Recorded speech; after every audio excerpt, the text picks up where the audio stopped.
We have Asa, a king of Judah, who did a lot of things. He made a lot of national reforms for God to break down high places, smash stones, depose his own mother because she wasn't living rightly, things like that. And we also have in 2 Chronicles chapter 14, he has his meager army that's not very much. And he goes against this Cushite guy that has, the Bible describes it as, his army is thousands upon thousands upon thousands. It's innumerable. So this guy comes against him with this raging army, and he has a very small army. But what happens? He depends on the Lord. He cries out to God, tells him, "You're our only hope," and they defeat them. This small army totally obliterates a tremendous army.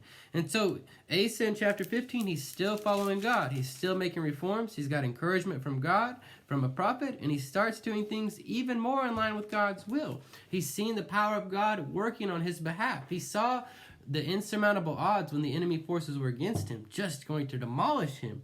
But he cried out to God, and God delivered them. And so he was encouraged to keep going near God. And that's what he did. And around the end of chapter 15, verse 18, he brought into the temple of God the silver and gold and the articles that he and his father has dedicated. He dedicated everything to God, and he took all those things in. He's living faithfully for God.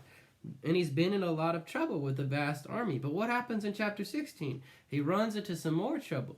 But not with a really vast army, just another kind of army. The king of Israel is opposing him. He's setting up sieges where no one can come in and out of Asa, the king of Judah's territory. And so what happens? He just dedicated everything to God. He gave him all that silver and gold. But now he's in trouble. He's at war with his own brothers, God's own people. And so what does he do?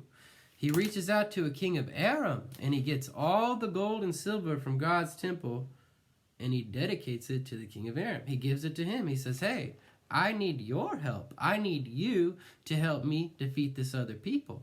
And he does. He does win.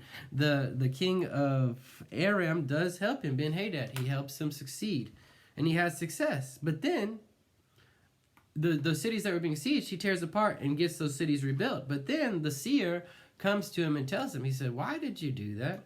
Why did you take all the money and give it to him to protect you?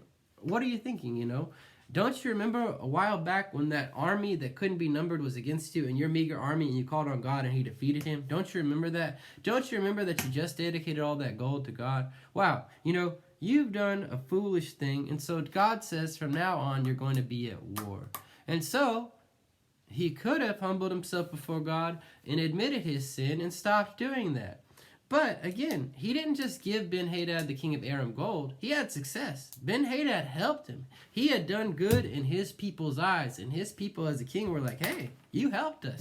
And so, just imagining, he may have been pretty proud, very impressed with himself about the wisdom that he had used. Therefore, when he was confronted, verse 10 of 2 Chronicles 16, says he was angry because of this. Why? Because, hey, I did this, I did that, this was my strategy, and it worked. Our people are safe. Hey, he said, no, you didn't do it the right way. And so it lets us know something that's very hard to discern. You and I succeeding in tasks is no measure of if we've rightly obeyed God. Same thing. If we fail in a task, that's no measure that I haven't been faithful to God. What we need to do is look to his word and understand how to be faithful to him. Because then the text goes on, and I don't know what happened, because Asa seemed to be following God with all of his heart, calling out to God in the midst of weaknesses, seeing these awesome triumphs of God, and again, deposing his mother.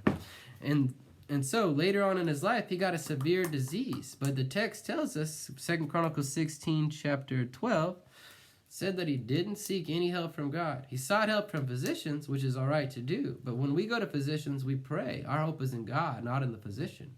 He put his hope in physicians, I guess. He lost all his resolve to follow God. Why? Because as the seer came to remind him, he didn't remember the past victories God had given him. He only saw the victory that the world was bringing him, and he, I guess, started to rejoice in that. So let us be cautious and remain humble before God and know that our victories come from him.